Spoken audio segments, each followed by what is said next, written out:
Hi, hello, welcome to another Sunday with me. Today I'm traveling, so a little bit of a different setup, but hopefully you'll be able to hear me well. I cannot be very loud because I got my dad sleeping in the other room. So hopefully this does it. Tea of the day, classic with milk. Cheers.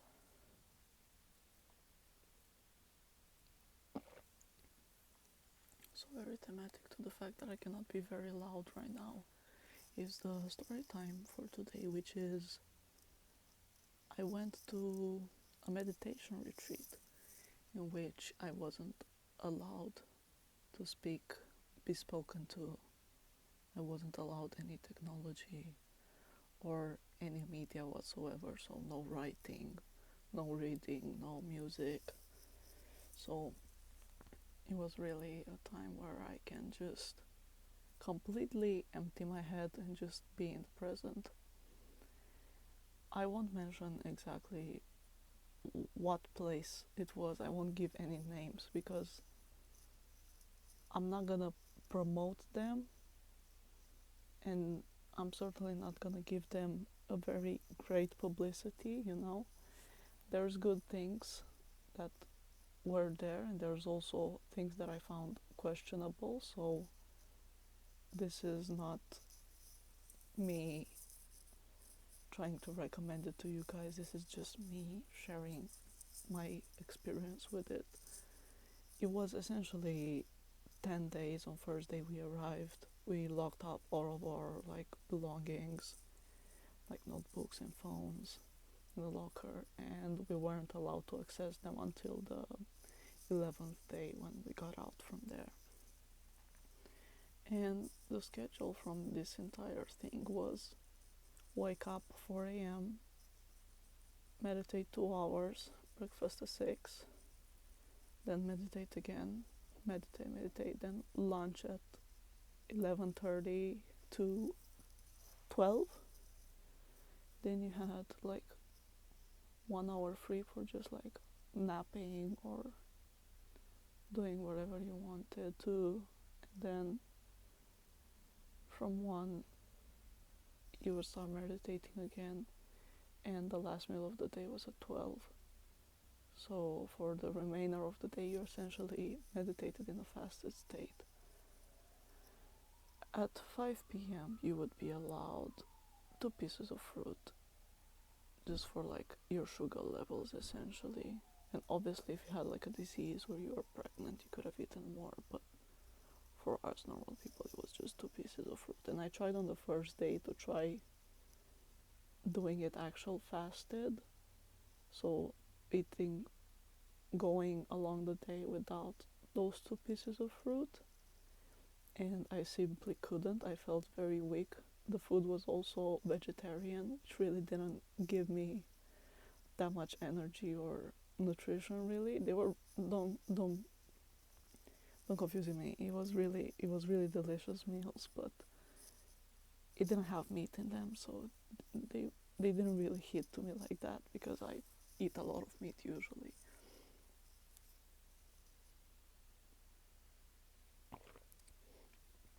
So yeah, first days it was essentially just the introduction, focus on your breathing, and I was advised that I should attend all the meditation hours. So essentially every day you would do around 14 hours of meditation for 10 days, which is over 150, around 150 hours of meditation if you were to consider the 11th day as well, which was not really meditation anymore. But let's get everything. I wasn't allowed to write this down, so the things are very blurry in my head, so I'll tell it in chunks and points as I remember it. So I was really determined to focus on the meditation and give it a proper try because I was there. And I did, but it made me realize how difficult it actually is and how underestimated the effort in my head was to just sit still and not move. In the first days, we were just required to take first steps on the meditation, but then as it progressed, we were required to stop moving, to try to move as little as possible during the meditation session, which would be like 1 hour in 1 hour chunks, like 10-minute break in between, and then go back. And it was fine at first. I had some slight problems with my back, so I required like an extra support for my back, and I eventually got it. But it's really, really physically demanding to just sit still and just focus on your thoughts. And naturally, the first 4 days I felt tormented because I had so many things going on in my head. It was very loud. And I had lots of creative ideas coming up, like projects, films. There was a lot of music playing in my head, and it was a bit torturing in a way because I couldn't write it down and I couldn't do anything about them. I just had to sit with them. And you know that if you're an artist, you have this urge to constantly keep a notebook by your side and just write down whatever comes to your head so you won't lose it. So it was a little bit of like me trying to manage this anxiety of like trying not to lose the ideas that were coming up to me because I couldn't keep track of them. And they got a lot. I think I got like 5 of them within 2 days. So it was very effective for me creatively, but then we were allowed to speak to like the meditation teacher, right? And I asked her about me envisioning all those things. And this is the part where I started to enjoy this meditation less and less, because I went to it thinking that it would be similar to like what David Lynch was saying, right, with the transcendental meditation. And that's the only meditation I've done before, and I think it helped me a lot creatively. But yeah, this was a sort of different thing for that, in the sense of you weren't supposed to imagine anything, you weren't supposed to see anything. You should just have an empty, clear head whenever you would close your eyes and be able to not think of anything at all. So by 4th, 5th day, I started to feel really tormented because I was like, I'm not sure that would be beneficial to me because I'm an artist, you know, I'm supposed to envision things, I'm supposed to see stuff when I'm closing my eyes. That's what makes me creative, isn't it? If you're losing this third eye whenever you cannot physically see anything before you can just imagine vivid scenarios and images, and you essentially lost your ability as an artist. So it was a little bit of that, and then we also had like 2-hour discourse before bed, which at first seemed reasonable. The guy started off really slow and like generally saying correct things that everybody would agree with, whether they're religious or not, whether they're into his philosophy or not. He just said universal truths. But as it progressed, it started to get a little bit cultish at times, with lines amongst the type of, yeah, don't practice your religion anymore, it is not compatible with this type of meditation. If you choose to continue this type of meditation, you should ditch your religious practices. And then saying stuff like, oh, but this is not a cult. And then continuing with stuff like, try to join communities based around this type of meditation and just meet every Friday or Sunday or something and just meditate together. But this is not a cult. And obviously went through my head, well, what do you mean this is not a cult? This is the literal definition of a cult, right? Everything can be a cult, even if it's not religion per se. Any ideology can be a cult in itself, just through the fact that you isolate people and you only put them with other people around them, and that's how cults form, right? Around this one person that preaches one idea and a bunch of people just agreeing with him and forming a community around it. So on like sixth day when I was there, in my head it just started to be like, this is a cult. Oh, I'm not enjoying this. I'm enjoying the meditation, I'm enjoying the quiet time. It's nice to sit with my thoughts, and it's nice to have absolute stillness and silence, because nobody was speaking to me, I was speaking to nobody, and there was no input whatsoever besides obviously the discourses of this guy. There was absolutely no input besides that. So I could just strictly focus on what was already in my mind, which was great. And again, the time in nature was really nice and beneficial for me at the time. I think I really needed it. But yeah, it was this side with the speeches that bothered me a little bit besides it.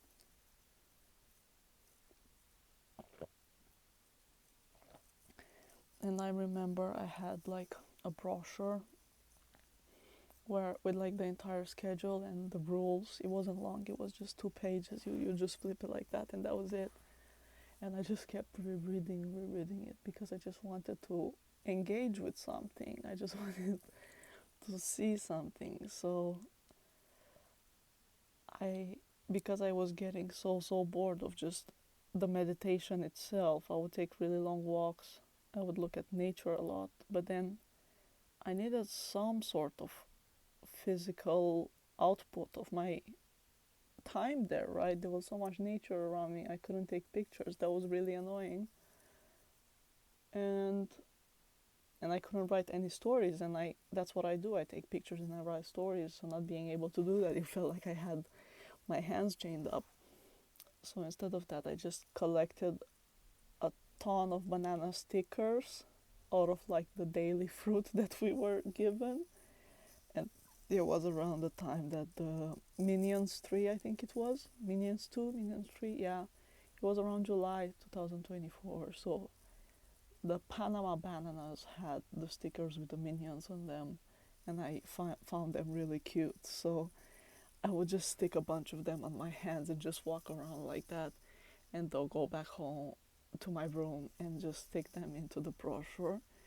And I got like an entire front page of that brochure just covered up with banana stickers, which I really liked. And there was a baby bird in the camp that was literally just been born the day that I came there, and you could just see it with like the mouth open from the nest all the time.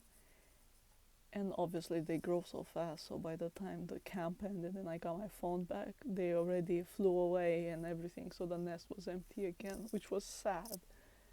But it was nice to just know that, yeah, I've seen it, despite not having a physical record of it. Is special in its own way.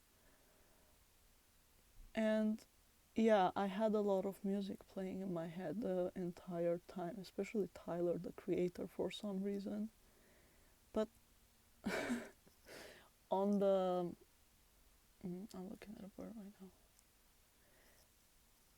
On like the ninth day, I was essentially going crazy, and I think I stole a pencil from the one of the boards in the common rooms, and I went back and I just wrote on the brochure, having something amongst the lines of, having no creative output is torturous. I want to be able to write. And that moment alone kind of turned some things around for me. It made me realize that this is my type of life, and I enjoy creating, and is something that I couldn't possibly live without.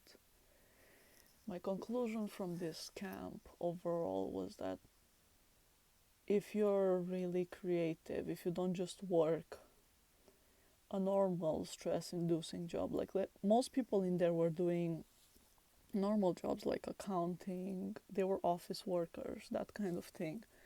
So I could, on a logical level, see why they would like this type of meditation, because yeah, you do need your head empty from this, and you can still do accounting and practice this. It's not really a very creative job. Being an office worker isn't really that creative, so you could use this hand in hand with your job. But when your job aligns with the very way that you see the world, and your entire personality and being, and what actually brings you joy is just the fact that you can visualize things and you can come up with creative things just like that, is a superpower. And I think that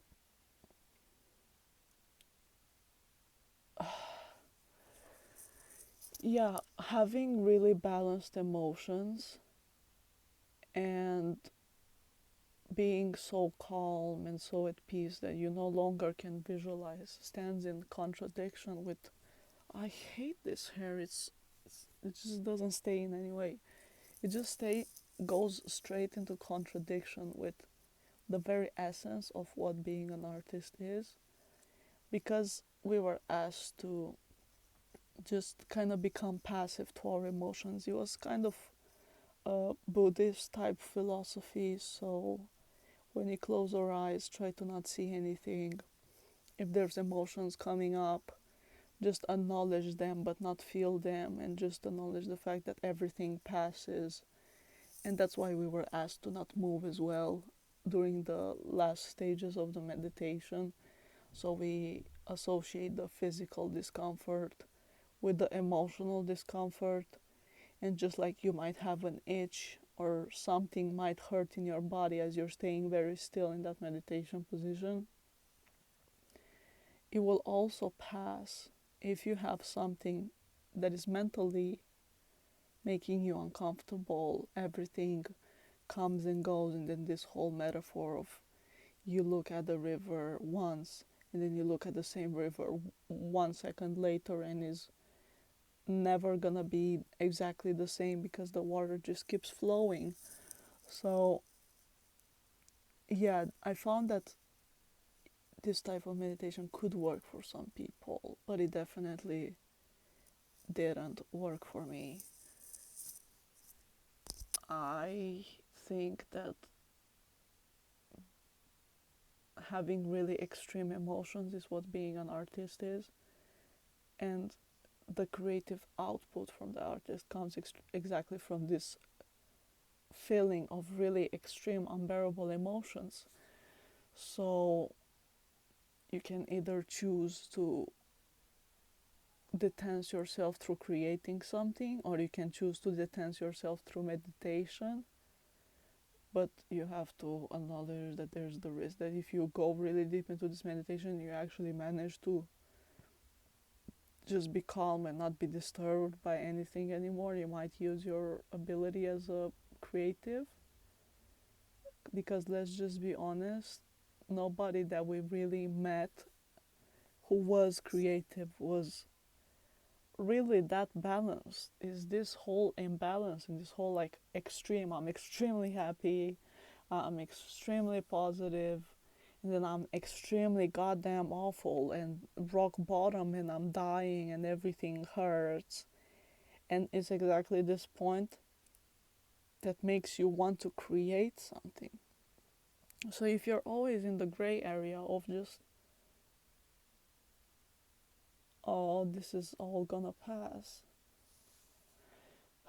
and you're aware that, yeah, I'm in pain, but everything goes away, it doesn't really encourage you to create art anymore. It doesn't really encourage you to find other comfort or find the need for an output, if you already get consolation that this is all just gonna pass.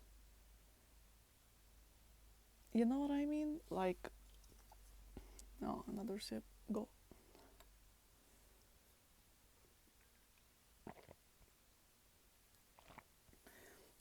Yeah, it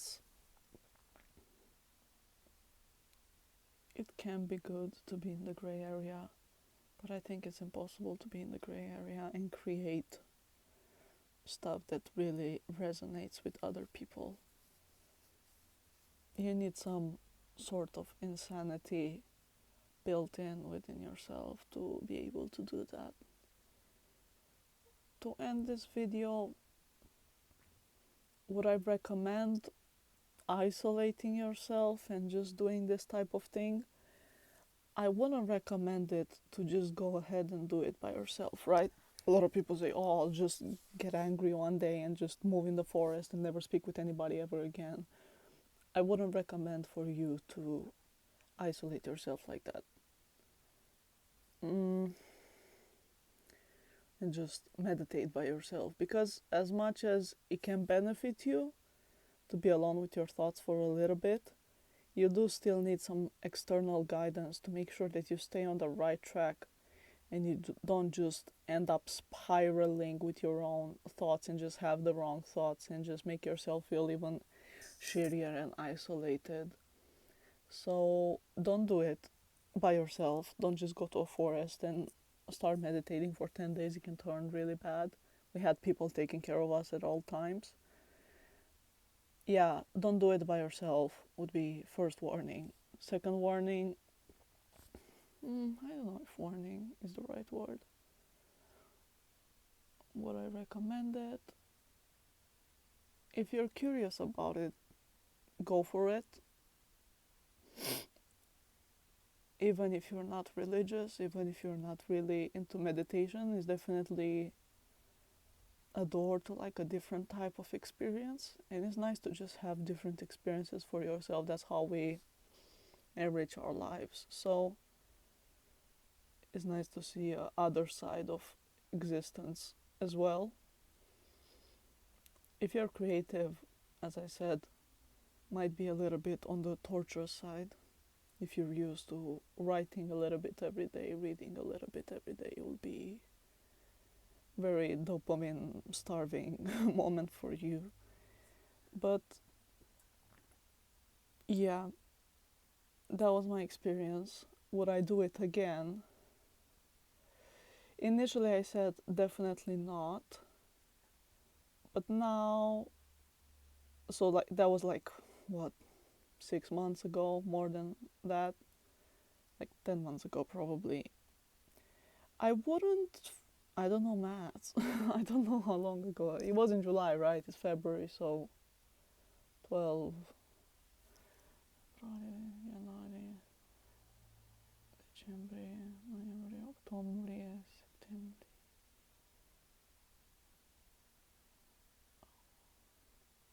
Seven months. But yeah, what was I saying? Oh my god, I lose track. Would I do it again? Yeah, initially I said, hell no, I'm not doing this shit again. It was bad, it was awful, I felt bad. We always have the tendency to romanticize the past, though. So now I'm thinking, who knows, maybe at some point. It was nice to have quiet time, for sure. We're very overstimulated in every single way in our daily lives nowadays. So it's nice to take a break. I wouldn't go there for the meditation. I would go there just for the quiet time, essentially. I would still meditate and do my best. But it's nice to just find a reason and an environment that allows you to just disconnect from the outside world and just sit alone with your own mind for a bit.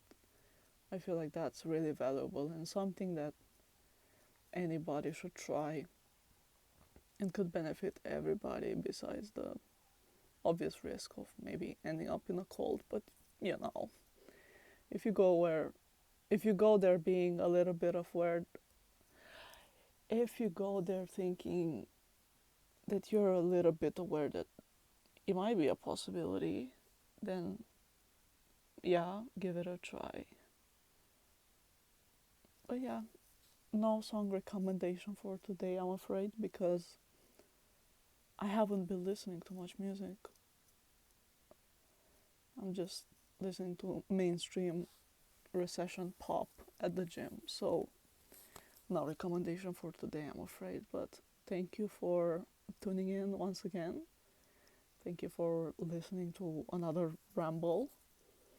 And yeah, as usual, I post random stories, realizations, and just observations from my daily life on this channel every Sunday. So feel free to come along, join, have a cup of tea with me, and hopefully see you next week. Bye!